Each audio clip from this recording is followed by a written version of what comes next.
நீட்டாக இருக்கணும். குடும்ப தெய்வம் அவங்களுக்கு துணை இருக்க நல்ல சீட்டாக முருகனை நினச்சிக்கோ. அடிக்காத இதை பார்க்கலாமா? நல்லா இருக்குமா? கண்டிப்பாக. ஏய் சரி வாங்க. உங்களுடைய பேருக்கு யார் வந்திருக்கானா? குருக்கடவுள் சிவன் வாசனி விநாயகர் முருகனே பொண்ணா வந்திருக்காங்க. குடும்ப ஒற்றுமையா இந்த சிவபார்வதியை வந்திருக்காங்க. உங்களுடைய பேருக்கு தெய்வ துணை நல்லா இருக்கும். இது நம்பி வணங்குற தெய்வ துணை இருக்கு. அதை விட குற்றாலம் கூட சாய்பாபா வாரத்தில் வியாழக்கிழமை அந்த பாபாவே நீங்கள் கும்பிடலாம். ரொம்ப நல்லா இருக்கும். உங்கள் அப்பா அம்மா முன்னோர்களுக்கு ஆசீர்வாதம் உங்கள் கையிலையும் தர்மம் செஞ்சு வாங்க. அந்த போன டிசம்பர் மாதம் 7ஆம் தேதி வந்து உங்களுக்கு நேரம் இருக்கு. 3 மணி எடுத்த காரியம் நினைச்ச காரியம் தான்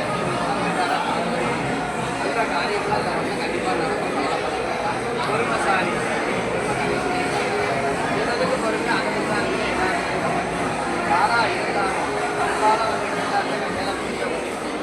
அதிகாரம் சட்டை போட்டு போய் பேசி முகத்தந்து ஒரு பொருளை வாங்க முடியாது. கரெக்டாக நியாயமாக விட்டு வந்து திரும்ப பேசுவீங்க.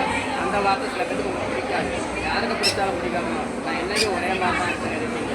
வாக்கு ஒன்று யாருக்கும் கொடுக்க மாட்டீங்க. கொடுத்தா அந்த வாக்கை நம்ம உயிரை கொண்டாந்து காப்பாற்றணும். ஏமாற்றணும்னு நினைக்க மாட்டீங்க.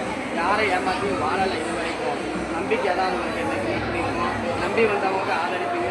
அது விரோதி துரோகியாக இருந்தாலும் வீடு ஏறி வந்துட்டா நம்மளால் முடிஞ்ச அண்ணன் யாரும் கொடுக்கப்பட்ட கை யாருமே வாங்கப்பட்ட கையில் நீங்கள் பிறந்த நேரம் வந்து அப்பா அம்மாவுக்கு கொஞ்சம் கஷ்டங்கள் கேட்ட நேரம். அப்பா மேலே அன்பு பாசக்காரங்க நீங்கள் பிறந்த இடத்துல இந்த இடத்துல ஒரு சதிப்பட்டாத பார்ப்பீங்க. அப்பா மேலே இருந்தாலும் தேவையில்லாமல் சின்ன சின்ன பிரச்சனை வரும். எது வந்தாலும் எதிர்நீச்சல் நான் ஜெயிப்பேன் அப்படின்னு வைராக்கியமாக ஆயுள் பலம் 87 மேலே இருக்கு. கவலைப்பட வேண்டாம். இந்த வருஷம் பிள்ளைங்களுக்கு படித்து